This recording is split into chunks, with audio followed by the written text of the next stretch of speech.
Hey guys, so this is my newest puzzle, which is a 7x7 ball, and this is actually the very first ball puzzle I've ever tried to make, and I'm really happy with the way it turned out. On this one I really went for, it was kind of an experiment of surface finish quality. I really tried to go for as smooth as I could possibly make this, and this was done completely by hand, just using a Dremel and sandpaper and emery boards and stuff like that. And I just went to a much finer grade sandpaper grit that I normally go to, and it turned out really nicely. So I wouldn't say the surface quality is 100% perfect, but I am really happy with it considering it's my first attempt ever at this.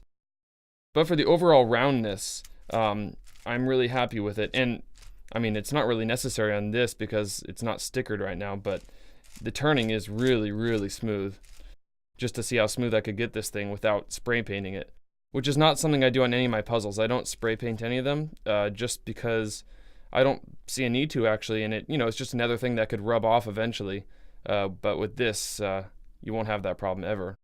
And this puzzle was built from a Shengshou Mini 7x7, which has a very good mechanism, I think, at least for this kind of stuff. It turns really smoothly. And the overall roundness of it is really good. You can't really feel any height differences between any of the pieces.